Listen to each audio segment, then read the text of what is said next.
Hello everyone, welcome back to my channel. In this video we are going to cover second part of Pandit Sundarlal Sharma university DLED question. मैंने previous video में हिंदी और English के question को upload किया हुआ है channel पे, आप जरूर देखिएगा। साथ ही टेलीग्राम ग्रुप में भी मैंने शेयर किया हुआ है, तो आप वहाँ भी ज्वाइन हो सकते हैं। And in this video we are going to cover two subject, educational and general awareness as well as teaching, learning and school. ठीक है, इससे पहले आपको सिलेबस को कवर करना है कि क्या क्या क्वेश्चन आपको कवर करने हैं अपने एग्जाम्स के लिए। इसके लिए मैंने डिटेल में वीडियो बनाकर चैनल पर अपलोड कर दिया है, या फिर देखिए आई बटन पे आपको एक लिंक शो हो रहा है, आप उस पर टैप करके देख लीजिएगा। सबसे पहले आपको सिलेबस देख लेना है, इसके बाद आपको प्रीवियस ईयर क्वेश्चन को अटेंड करना है। देखिए यहाँ पे मैं क्वेश्चन भी बताऊंगी, साथ में इसका आंसर भी बताने वाली हूँ, तो आप वीडियो को पॉज करके आगे खुद से ट्राई कीजिएगा कौन सा ऑप्शन हो सकता है। इसके बाद आपको देख लेना है कि सही आंसर कौन सा है। ठीक है, इससे आपका साथ साथ प्रैक्टिस भी होता चलेगा। तो चलिए सबसे पहले हम देखेंगे एजुकेशनल एंड जनरल अवेयरनेस के क्वेश्चन, इसके बाद फिर हम देखने वाले हैं टीचिंग, लर्निंग एंड स्कूल के क्वेश्चन। ठीक है, तो देखिए इसमें हम सबसे पहले देखने वाले हैं section 4 educational and general awareness. इसमें देखिए आपका पहला क्वेश्चन है, भारत में प्रथम मुक्त विश्वविद्यालय की स्थापना किस वर्ष हुई थी? The first open university in India was established in which year? तो देखिए यहाँ पे आपके ऑप्शंस है 1961, 1982, 1989, 2001। तो बताइए इसके लिए सही ऑप्शन कौन सा हो जाएगा? इसके लिए आपका सही ऑप्शन है ऑप्शन नंबर बी, 1982। नेक्स्ट है, सौर मंडल में हरा ग्रह कौन सा है? तो देखिए इसके लिए आपके पास ऑप्शन है मंगल ग्रह, यूरेनस ग्रह, शुक्र ग्रह, पृथ्वी। तो बताइए इसमें से सही ऑप्शन कौन सा हो जाएगा? इसके लिए भी आपका सही ऑप्शन होगा ऑप्शन नंबर बी, यूरेनस ग्रह।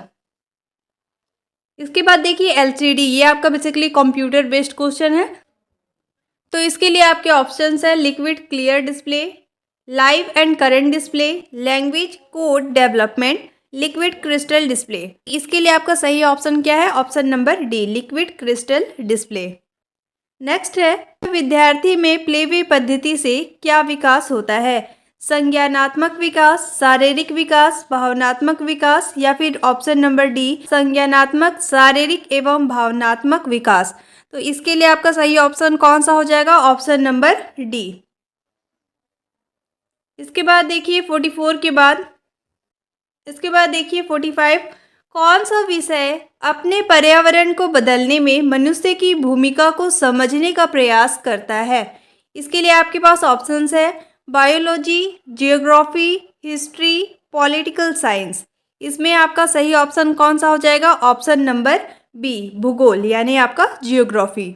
इसके बाद देखिए 46, शिक्षक प्रशिक्षण क्यों आवश्यक है? आपके पास ऑप्शंस है शिक्षण कौशल को बढ़ाने के लिए, बी नंबर पे है विद्यालय संगठन के तरीकों को समझने के लिए, सी नंबर पे है सामग्री का ज्ञान उन्नत करने के लिए, डी नंबर पे है उपर्युक्त सभी। तो बताइए इसके लिए आपका सही ऑप्शन कौन सा होगा? ऑप्शन नंबर डी, ये तीनों ही आवश्यक है। इसके बाद देखिए 47 नंबर पे है, प्रत्येक नागरिक को अपने धर्म के अनुसार शिक्षा प्रदान करने की अनुमति है। भारतीय संविधान का कौन सा भाग इसका ध्यान रखता है?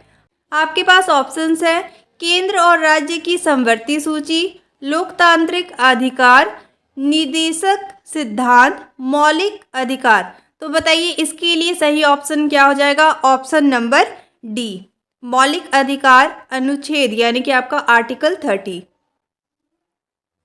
फिर देखिए निम्नलिखित में से कौन सा शिक्षण में सबसे अधिक महत्वपूर्ण तत्व है? शिक्षकों और छात्रों के बीच संबंध, बी नंबर पे है विषय वस्तु, सी नंबर पे है प्रयुक्त शिक्षण तकनीक एवं सहायक उपकरण, डी नंबर पे है विद्यार्थी का ज्ञान। तो बताइए इसके लिए आपका सही ऑप्शन कौन सा हो जाएगा? ऑप्शन नंबर ए, शिक्षकों और छात्रों के बीच संबंध। नेक्स्ट है, भारत में हीरा पाए जाते हैं गोलकोंडा में, खेतरी में, मयूरभंज में, या फिर पन्ना में? तो इसके लिए आपका सही ऑप्शन कौन सा हो जाएगा? ऑप्शन नंबर डी, पन्ना में। ठीक है, इसके बाद देखिए ये आपका 49 तक हो गया है, अब देख लेते हैं 50। फिर देखिए नेक्स्ट है, मुदालियर कमीशन का फोकस था प्रारंभिक शिक्षा पर, उच्च शिक्षा पर, सेकेंडरी शिक्षा पर, या फिर दूरस्थ शिक्षा पर? तो इसके लिए आपका सही ऑप्शन कौन सा होगा? ऑप्शन नंबर ए, प्रारंभिक शिक्षा पर। 51 है, मानव संसाधन विकास मंत्रालय MHRD की स्थापना कब हुई? तो यहाँ पे देखिए ऑप्शन है 1985, 1987, 1990 या फिर 1992। तो इसके लिए आपका सही ऑप्शन कौन सा हो जाएगा? Option number A, 1985। इसके बाद देखिए मैग्नीज का उत्पादन किस राज्य में अधिक होता है? मध्य प्रदेश, असम, तमिलनाडु, आंध्र प्रदेश। ये सभी देखिए बेसिक क्वेश्चन हमेशा पूछे जाते हैं, इसलिए आपको इसे अच्छे से कवर करना है। तो इसके लिए आपका सही ऑप्शन कौन सा हो जाएगा? Option number A, Madhya Pradesh. Madhya Pradesh में मैग्नीज का उत्पादन सबसे अधिक होता है। इसके बाद देखिए छत्तीसगढ़ में किसान शॉपिंग मॉल, ये भी बहुत ही इंपॉर्टेंट क्वेश्चन है। किसान शॉपिंग मॉल स्थापित है कहाँ पे है? धमतरी मंडी में, कवर्धा मंडी में, राजनांदगांव मंडी में या फिर आपका दुर्ग मंडी में। तो इसके लिए आपका सही ऑप्शन कौन सा हो जाएगा? ऑप्शन नंबर सी, राजनांदगांव मंडी में। इसके बाद देखिए गोदना किस जनजाति की विशेषता है? मुरिया जनजाति, बैगा जनजाति, कमार जनजाति या फिर बिंजवार जनजाति। तो बताइए इसके लिए सही ऑप्शन क्या होगा? ऑप्शन नंबर बी, बैगा जनजाति। इसके बाद देखिए नेक्स्ट है 55, गुप्त वंश का संस्थापक निम्नलिखित में से कौन था? Very important question.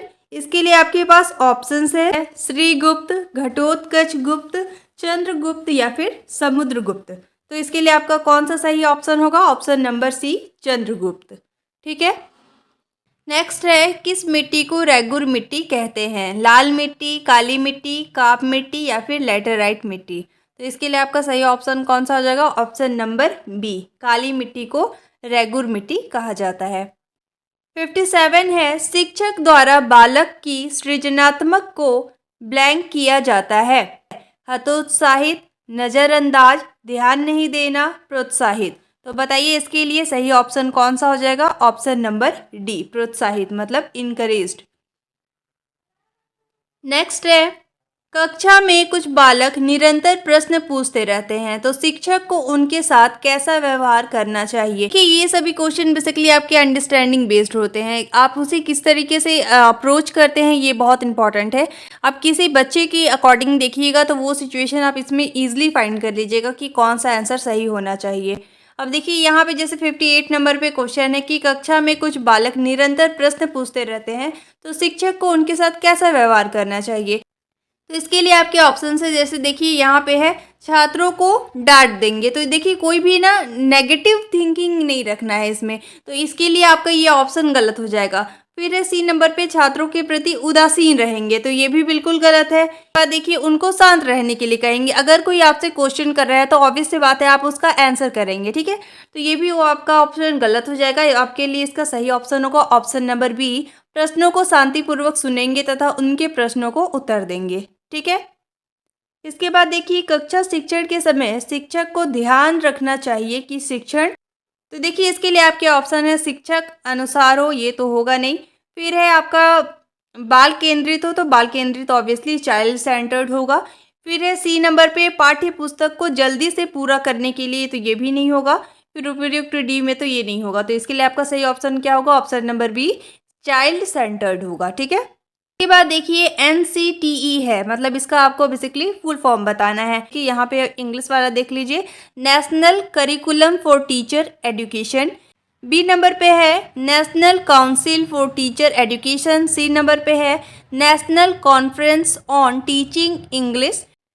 D number पे है national conference of teacher education. तो बताइए इसके लिए सही ऑप्शन कौन सा हो जाएगा? Option number B, national council for teacher education. ये भी इंपॉर्टेंट है, इसको भी आप याद रखिएगा, ठीक है। तो ये था आपका एजुकेशनल एंड जनरल अवेयरनेस की क्वेश्चन। एंड अब हम देखने वाले हैं टीचिंग, लर्निंग एंड स्कूल के क्वेश्चन, ठीक है। Now this is your section 5, teaching, learning and school, ठीक है। इसमें देखिए फर्स्ट क्वेश्चन है शिक्षा अध्ययन में क्रियात्मक अनुसंधान का अर्थ है। इसमें आपके ऑप्शन है कक्षागत व्यवहारिक समस्याओं का अनुसंधान। बी नंबर पे है वृहद शैक्षिक समस्याओं का अनुसंधान। सी नंबर पे है वृहद समस्याओं का अनुसंधान या फिर डी नंबर पे है उपर्युक्त सभी। तो इसके लिए आपका सही ऑप्शन कौन सा हो जाएगा? ऑप्शन नंबर ए, कक्षागत व्यवहारिक समस्याओं का अनुसंधान। नेक्स्ट है, आप अपने छात्र के लिए किस प्रकार की मूल्यांकन पद्धति अधिक उपयुक्त मानते हैं? सो फर्स्ट है वार्षिक परीक्षा पर आधारित, सेकंड है अर्धवार्षिक और वार्षिक परीक्षा के औसत पर आधारित, सी नंबर पे है सत्रीय परीक्षाओं के औसत पर आधारित, डी नंबर पे है सतत मूल्यांकन। तो देखिए, एक बार आपको इंग्लिश के भी क्वेश्चन को अच्छे से देख लेना है अपनी बेटर अंडरस्टैंडिंग के लिए। देखिए, ए नंबर पे है based on annual examination, B number पे है based on average of half yearly and annual examination, D number पे है based on the average of sessional examination, D number पे है कॉन्टिन्यूअस इवेल्युएशन। तो बताइए इसके लिए आपका सही ऑप्शन कौन सा हो जाएगा? का option number D, continuous evaluation, यानी कि आपका सतत मूल्यांकन। ठीक है, इसके बाद देखिए नेक्स्ट है, व्यावसायिक शिक्षा से पूर्व विद्यार्थी को करना चाहिए। पहला है रुचि परीक्षण, सेकंड है अभिक्षमता परीक्षण, फिर है स्वास्थ्य परीक्षण, उपयुक्त सभी। इंग्लिश में भी देख लीजिए, interest test, aptitude test, health test या फिर ऑल ऑफ द अबव। तो इसमें आपका सही ऑप्शन कौन सा हो जाएगा? इसके लिए आपका सही ऑप्शन है option number B, aptitude test, अभिक्षमता परीक्षण। नेक्स्ट है, कक्षा परीक्षण क्यों करवाए जाते हैं? Why are the class test conducted? First है दोहराने हेतु, सेकंड है लेखन अभ्यास हेतु, नेक्स्ट है छात्रों को तार्किक रूप से सोचने के परीक्षण हेतु, नेक्स्ट है शैक्षणिक उपलब्धि के मूल्यांकन हेतु। इंग्लिश में है टू रिवाइज, नेक्स्ट है एज अ राइटिंग प्रैक्टिस, फिर नेक्स्ट है to train student to think logically, D number पे है टू इवेलुएट एजुकेशनल अचीवमेंट। तो इसके लिए आपका सही ऑप्शन कौन सा हो जाएगा? तो इसके लिए आपका सही ऑप्शन होगा option number D, to evaluate educational achievement. ठीक है, नेक्स्ट है वह विधि जिसमें विद्यार्थी संगठनात्मक गतिविधि एवं सहयोग करना सीखते हैं। ऑप्शंस है प्रदर्शन, परिचर्चा, समस्या समाधान, परियोजना, कार्य। इसके लिए आपका सही ऑप्शन कौन सा हो जाएगा? Option number D, project work या फिर परियोजना कार्य। नेक्स्ट है, निम्नलिखित में से कौन सी संस्था भारत में तकनीकी एवं प्रबंधन शिक्षा की गुणवत्ता की देखरेख करता है? MCI, CSIR, NCTE, AICTE। तो इसके लिए आपका सही ऑप्शन कौन सा हो जाएगा? Option number D, AICTE। Next है, राष्ट्रीय शिक्षा दिवस प्रत्येक वर्ष मनाया जाता है। ये आपका काफ़ी इंपॉर्टेंट क्वेश्चन है। तो देखिए, इसके लिए आपके ऑप्शंस हैं 2 अक्टूबर को, 11 नवंबर को, 30 जनवरी को, 5 सितंबर को। तो बताइए इसके लिए आपका सही ऑप्शन कौन सा होगा? ऑप्शन नंबर बी, 11 नवंबर, 11 नवंबर को। फिर है शिक्षा नीति, ये भी काफ़ी इंपॉर्टेंट क्वेश्चन है। नई शिक्षा नीति NEP 2020 के अनुसार शालेय शिक्षा की पाठ्य चर्चा और शैक्षणिक संरचना है 3+4+4+5 या फिर 5+3+3+4 या फिर 4+3+3+5 या फिर 5+4+3+3। तो बताइए इसके लिए कौन सा ऑप्शन सही होगा? इसके लिए आपका सही ऑप्शन है ऑप्शन नंबर बी, 5+3+3+4। ठीक है, इसको आप अच्छे से याद रखिएगा। इसके बाद देखिए, समावेशी शिक्षा का तात्पर्य है। पहला नंबर पे है कक्षा में सभी बच्चों के लिए समान शिक्षण पद्धति का होना। बी नंबर पे है सामान्य और विकलांग छात्रों के लिए समान सुविधाएं होना। सी नंबर पे है सामान्य और विकलांग छात्रों के लिए समान स्कूल होना। डी नंबर पे है सामान्य और विकलांग छात्रों के लिए अलग अलग स्कूल होना। तो ऑब्वियस सी बात है, इसमें से कौन सा ऑप्शन होगा? इसके लिए आपका सही ऑप्शन होगा option number C, having the same school for normal disabled students, या फिर आपका सामान्य और विकलांग छात्रों के लिए समान स्कूल होना। ठीक है, नेक्स्ट है शिक्षक प्रशिक्षण आवश्यक है। पास ऑप्शन है नौकरी पाने के लिए, प्रमाण पत्र प्राप्त करने के लिए, ज्ञान वृद्धि के लिए या फिर शिक्षण क्षमता का विकास करने के लिए। अगर आप चाहे तो इसमें काफ़ी अच्छा स्कोर कर सकते हैं। ये बेसिकली आप लोगों की अंडरस्टैंडिंग बेस्ड है। आपको ये देखना है कि इसके लिए सबसे ज़्यादा सुटेबल आंसर कौन सा होगा। तो देखिए, नौकरी पाने के लिए शिक्षण प्रशिक्षण आवश्यक नहीं है। सेकंड नंबर है प्रमाण पत्र प्राप्त करने के लिए भी नहीं, ज्ञान वृद्धि के लिए है। एंड फिर है शिक्षण क्षमता का विकास करने के लिए। तो सुटेबल कौन सा आंसर है? शिक्षण क्षमता की विकास करने के लिए। ठीक है। नेक्स्ट है, निम्नलिखित में से कौन सा मनोवैज्ञानिक गुण शिक्षण से संबंधित नहीं है। यहाँ पे देखिए नहीं पूछा गया है। पहला है आकांक्षा स्तर, दूसरा है रुचि, तीसरा है अभिप्रेरण, चौथा है बुद्धि। तो बताइए इसके लिए आपका सही ऑप्शन क्या होगा। ऑप्शन नंबर ए, आकांक्षा स्तर। नेक्स्ट है, निम्नलिखित में से कौन सी विशेषता अच्छे मूल्यांकन से संबंधित नहीं है। फर्स्ट है आत्मनिष्ठता, बी है वस्तुनिष्ठता, सी है व्यवहारिकता, फिर डी है आपका तार्किकता। तो बताइए इसके लिए आपका सही ऑप्शन कौन सा हो जाएगा। इसके लिए आपका सही ऑप्शन है ऑप्शन नंबर ए, आत्मनिष्ठता या फिर सब्जेक्टिविटी। नेक्स्ट है, भारतीय संविधान के अनुसार शिक्षा किस सूची का विषय है। सब ऑप्शन है संघ सूची, राज्य सूची, समवर्ती सूची या फिर स्थानीय प्रशासन। तो बताइए इसके लिए सही ऑप्शन कौन सा होगा। ऑप्शन नंबर ए, संघ सूची या फिर यूनियन लिस्ट। नेक्स्ट है, निम्नलिखित में से कौन सा गुण आप अपने छात्रों में सर्वाधिक पसंद करेंगे। जिज्ञासा, आज्ञाकारिता, सहानुभूति या फिर सहयोग। तो इसके लिए आपका सही ऑप्शन कौन सा हो जाएगा। ऑप्शन नंबर ए, जिज्ञासा, क्यूरियोसिटी। नेक्स्ट है, निम्नलिखित में से कौन सा शिक्षा आयोग नहीं था। पहला है साइमन कमीशन, सेकंड है सैडलर कमीशन, फिर है कोठारी कमीशन, राधाकृष्ण कमीशन। तो इसके लिए आपका सही ऑप्शन कौन सा हो। इसके लिए आपका सही ऑप्शन होगा Simon commission. Now this is your last page.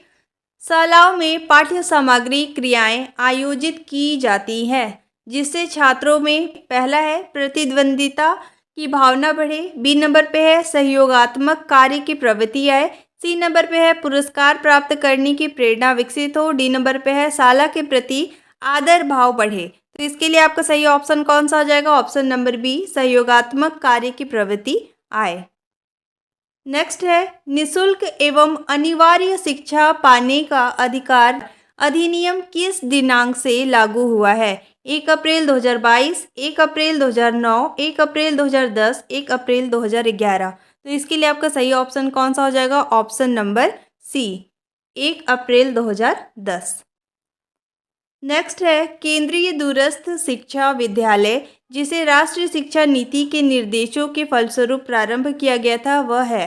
पहला है इंदिरा गांधी राष्ट्रीय मुक्त विश्वविद्यालय, बी नंबर पे है पंडित सुंदरलाल शर्मा मुक्त विश्वविद्यालय, सी नंबर पे है पुरुषोत्तम दास टंडन विश्वविद्यालय, डी नंबर पे है भोज मुक्त विश्वविद्यालय। तो इसके लिए आपका सही ऑप्शन कौन सा हो जाएगा। Option number A, Indira Gandhi राष्ट्रीय मुक्त विश्वविद्यालय।